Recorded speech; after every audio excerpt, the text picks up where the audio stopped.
Me alegra mucho volverlos a encontrar. Vamos a empezar nosotros el segundo seminario de reforzamiento virtual del curso Análisis de la Realidad Peruana y la Globalización.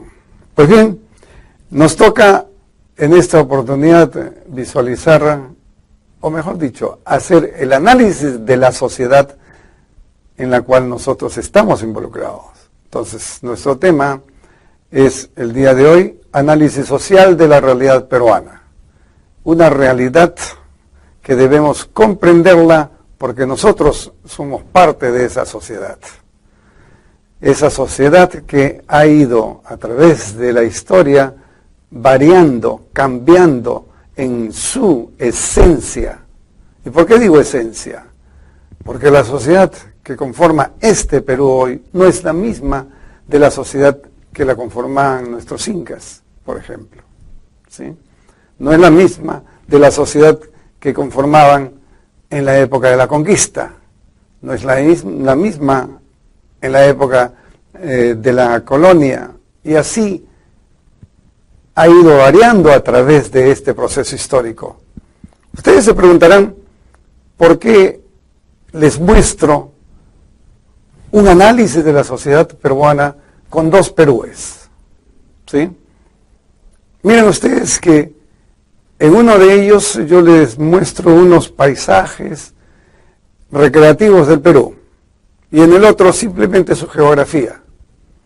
Pues bien, esos son los dos Perúes que han comenzado a existir desde la época precisamente de la conquista. Vinieron los españoles, invadieron nuestro país. Quizás me atrevería a decir que no nos conquistaron, ¿sí? Ellos emplearon la fuerza para imponer su voluntad. Y desde ese momento, cuando relegaron a la sociedad que encontraron, la minimizaron, la botaron fuera de su ámbito de acción, el Perú se tornó en dos. Ese es el famoso Perú paralelo, dos Perúes. Un Perú conformado por el oficialismo, donde estaban las castas de poder, y otro Perú que se llamó Perú marginado, donde se ubicaron todos nuestros ancestros relegados, esclavizados y llevados a una posición de servilismo, un servilismo que inclusive hasta el día de hoy varía.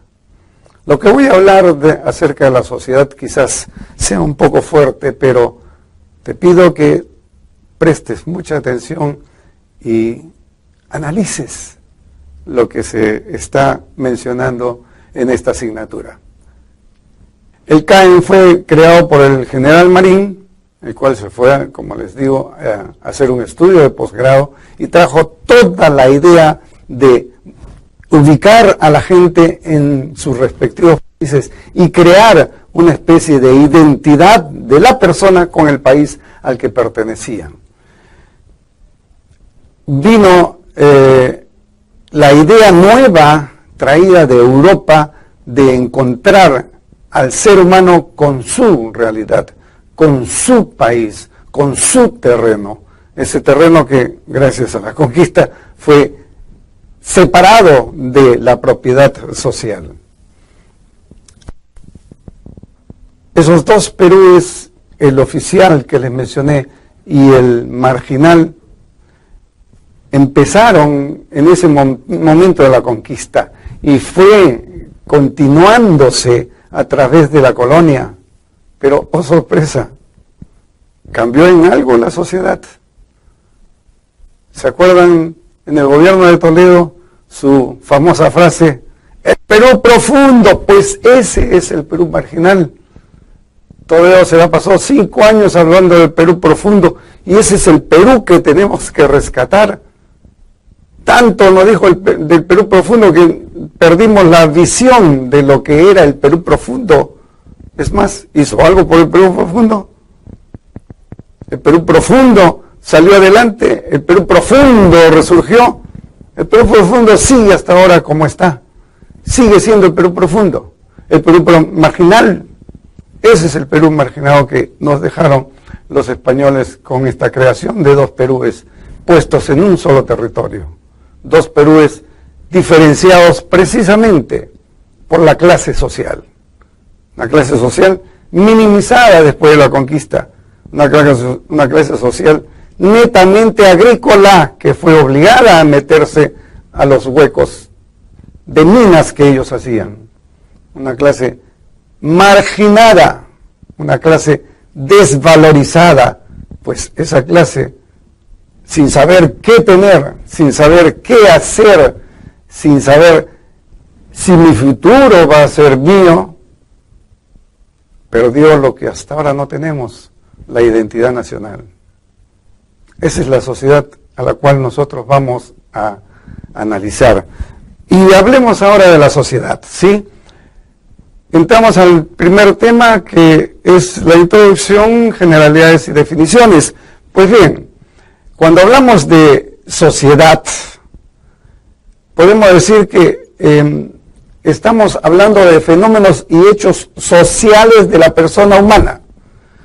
¿Sí? Hechos sociales. O sea, estamos hablando de comportamientos de las personas. Estamos hablando de las cosas que hacen las personas. Estamos hablando de la esencia de la persona humana como sociedad. ¿Sí? ¿Se acuerdan cuando definimos Estado? Cuando definimos Estado dijimos que el Estado es una organización social, ¿sí? Eso significa que el Estado es el conjunto de personas. Y cuando hablamos del conjunto de personas, estamos hablando precisamente de sociedad. Ese es el Estado.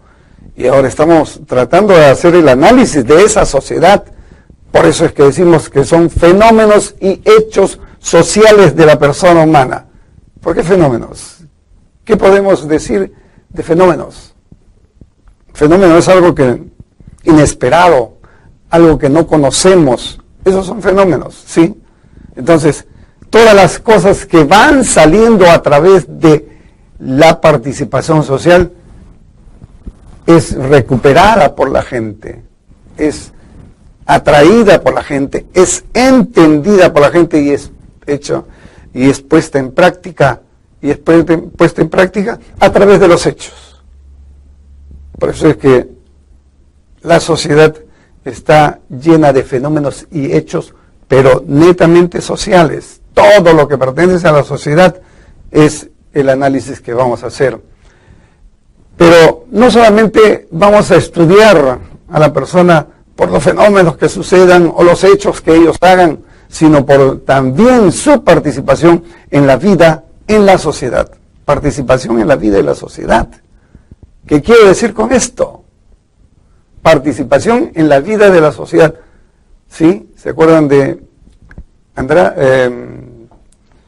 del que fue alcalde de Lima, Castañeda Locio? ¿Sí? Solidaridad. Esa es participación en la vida de la sociedad. Participar con mi prójimo, respetar a mi prójimo, hacer que mi prójimo me respete. Qué interesante ese valor, ya lo vamos a conversar, ¿sí? Entonces, para que nosotros entendamos esta sociedad, debemos partir de un principio. ¿Quién la conforma? La persona humana, ¿sí? Entonces, decimos que la persona es el individuo portador y creador de los medios de poder, ¿sí? Es el que tiene el poder y es el que crea el poder. ¿Pero qué poder? ¿De qué poder estamos hablando? ¿Sí? Si retrocedemos un poco a la unidad anterior, podemos ver que los medios del Estado están conformados por dos, por el poder y el potencial. El potencial es a futuro y el poder es inmediato. El poder es lo que yo tengo. Entonces, si yo soy creador y portador de los medios de poder, es porque yo tengo esa capacidad de realizar la cosa como persona, ¿sí? Otro aspecto de la sociedad es que está conformado por persona y la persona es finalidad, es destinataria y beneficiaria de las realizaciones del poder. Finalidad porque es el fin que persigue la vida humana, destinataria porque todo lo que hace la sociedad es para la persona, ¿sí? Y beneficiaria porque ella goza de las cosas, de los beneficios, de todos los hechos que suceden en la sociedad. Por eso decimos que es beneficiaria, ¿sí?, de los medios del poder, ¿sí?, del poder, de lo que se tiene, ¿sí? También podemos decir, entre los aspectos sociales, que la persona son propias de la sociedad que la compone. Qué interesante. Yo me voy a vivir en un barrio y encuentro un nuevo estrato social y me integro.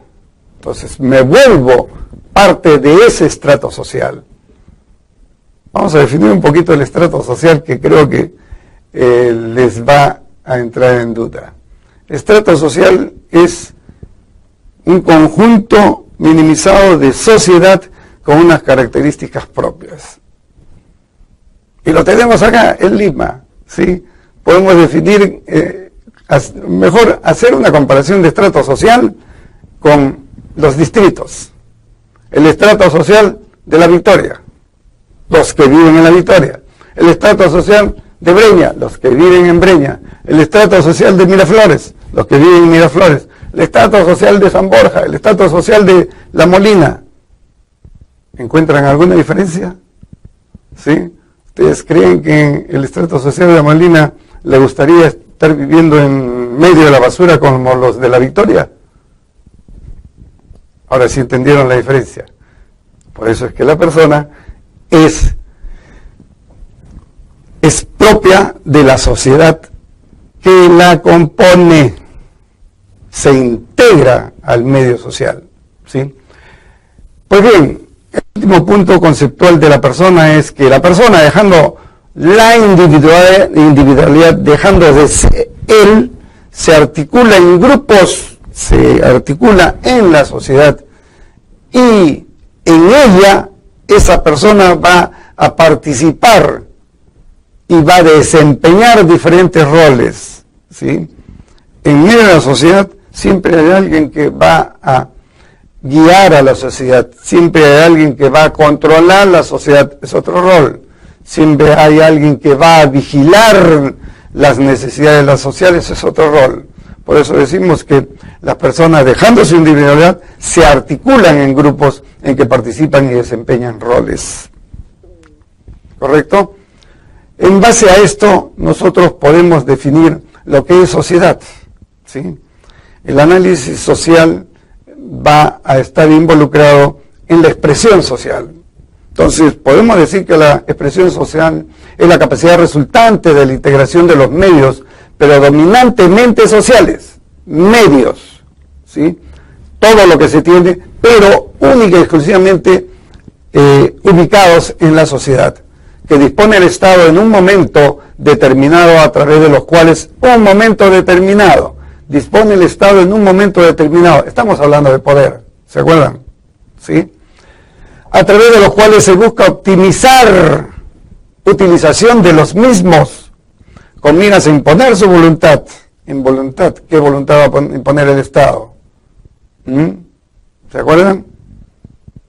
La voluntad de normatizar, de administrar esa sociedad, hacer que esa sociedad respete las leyes, las reglas, las normas, ¿sí? Con la finalidad de lograr y mantener sus objetivos. ¿Qué objetivos va a querer el Estado de la sociedad? Pues el objetivo de que se cumplan los objetivos nacionales propuestos y realizar sus fines. ¿Qué fines necesita el Estado para la sociedad? Los fines esenciales, ¿sí? Que son la consecuencia del cumplimiento de las 4 necesidades básicas de la persona humana. ¿Se acuerdan? Vivienda, salud, educación y trabajo. Además, el otro fin es la seguridad. El Estado debe brindar seguridad a esa persona, pese a los obstáculos internos y externos. ¿Qué obstáculos internos puede tener la consecución del Estado sobre esos fines? Quizás obstáculos internos para la realización humana podría ser involucrados con la seguridad, La persona está insegura de caminar. Y ahora que se acerca la Navidad, peor todavía. Los amigos de lo ajeno están atentos a uno. Entonces, esos son los obstáculos internos que hacen que la persona no se realice. ¿Y los externos? ¿Cuáles serían los externos? La inseguridad que el Estado puede provocar en el país gracias a nuestros vecinos requieran algo más de nosotros. Esa es la definición de la expresión social. Pues bien, con esto quiero manifestarles de que estos conceptos básicos y entendiendo lo que en realidad es la persona, podemos involucrar a un análisis realmente social.